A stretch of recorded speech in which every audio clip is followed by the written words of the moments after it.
మూలం పడేసినారు. ఒక్క మాట జరగట్లేదు.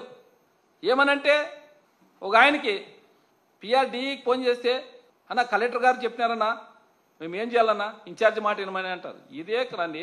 ఇది ఎక్కడ రాజ్యాంగము? ఎక్కడ రాజ్యాంగం రచించింది?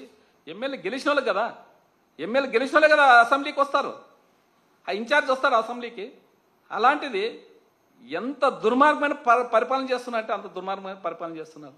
ఆ దుర్మార్గమైన పరిపాలన విడిచిపెట్టి కలెక్టర్కి అయితేనే మేము దయచేసి చెప్తున్నాము, మీరు ఎంతో కష్టపడి చదివి ఆ డ్యూటీ ఉద్యోగాలు చేస్తున్నారు. ఎస్పీ గారికి అని చెప్తున్నాము, సార్ మీరు మిమ్మల్ని ఎక్కడ పంపిరు? మీ ఎస్పీ మిమ్మల్ని ట్రాన్స్ఫర్ చేస్తే ఖచ్చితంగా మీ ఎస్పీ కార్యాలయానికే పంపిస్తారు, కలెక్టర్ని కానీ కలెక్టర్ ఆఫీస్కే పంపిస్తారు తప్ప మిమ్మల్ని ఏమి ఎక్కడ ఇంటికి పంపిరు.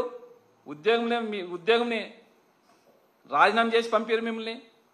మేము ఓటే ఆడుతున్నాం. రాజ్యాంగంలో ఏం హక్కులు ఉన్నాయో ఆ హక్కులే అడుగుతున్నాం తప్ప మేమే వేరేటి అడగట్లేదు. దయచేసి ఇప్పటికన్నా ఇంకా 4 సంవత్సరాలు ఉంది మాకి ఒక ఎమ్మెల్యేకి ఎలక్ట్ అయినకి కొద్ది మీరు కానీ సహకరించి మా పనులు చేసి పెట్టలేని విధంగా మిమ్మల్ని కోరుకుంటున్నాము.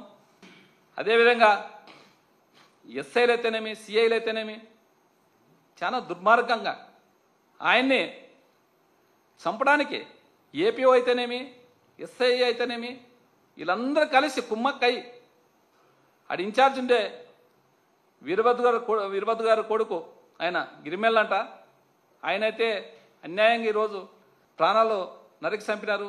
ఆయనకి 6 మంది 4 ఆడపిల్లలు 2 మగపిల్లలు. ఆయనకి చిన్న ఉద్యోగం అది, దాని నుంచే బతికి జీవనం సాగించేవాడు ఆయన.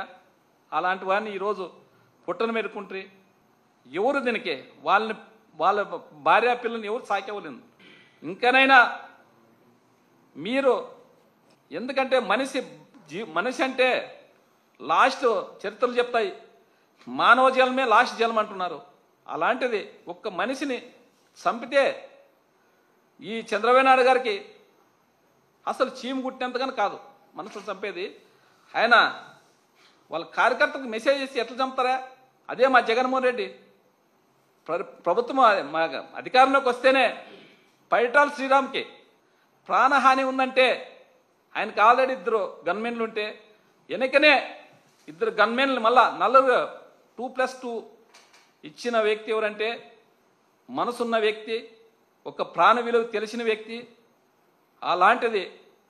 అట్లా నాయకుడు పార్టీలకు ఖచ్చితంగా నాకు ఓటు వేయకున్న వాళ్ళకి కానీ ఖచ్చితంగా అర్హత ఉంటే గెలిపేయాలనే సంక్షేమ పథకాలు వేయాలనే వ్యక్తి, ప్రజలోధులకే పరిపాలన చేసిన వ్యక్తి. ఎందుకంటే సచివాలయాలను పెట్టి ఇంటి దగ్గరికే పరిపాలన చేసిన వ్యక్తి ఎవరంటే మా జగన్ అన్నే. అలాంటి పరిపాలన జనాలు ఇప్పుడు చాలా తిట్టుకుంటున్నారు. పొలాల్లోకి పోతే మా జగన్ సార్ ఉంటే ఈ పాటికి మాకు 1,00,000 రూపాయలు వస్తుండే, 50,000 వస్తుండే, అమ్మఒడి వచ్చేస్తుండే, రైతు భరోసా వస్తుండే, ఫీజు రీయింబర్స్మెంట్ వస్తుండే, విద్యాదీవెన వస్తుండే, విద్యాకానికి వస్తుండే. అందరూ చాలా బాధపడి వాళ్ళంతకు వాళ్ళే పశ్చాత్తాపడుతున్నాడు. ఎంత అన్యాయం చేసుకుంటే మేము ఆయన గెలిపించుకుంటే ఈ పార్టీకి సంక్షేమ పథకాలు మా అకౌంట్లోకి పడుతున్నాయి అనే విధంగా ప్రజలు చాలా బాధపడుతున్నారు. ఏం చేస్తావు, తప్పు చేసినాము, కొంతమంది తప్పు చేసినట్టు మేము జగన్కే ఓటేసినాము, మా ఓట్లన్నీ ఎక్కడ పోయినా వాళ్ళే పొలాల్లో మాట్లాడుకుంటున్నారు. మేము జగన్ సార్కే ఓట్లు వేసినాము, మా ఓట్లన్నీ ఎక్కడ పోయి అనుకుంటున్నారు. అది ఏం జరిగిందో ఆ పరమాత్మకు తెల్లాలా.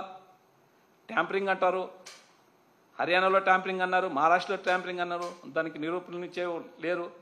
అందుకోసము ఇకనైనా అధికారులు దయచేసి మొక్కి చెప్తాం, మీకు ఒక ఎమ్మెల్యేకి ఏం హక్కులు ఉన్నాయో ఆ హక్కులు కల్పించాలని మీడియా మిత్రులకు కానీ చెప్తాము.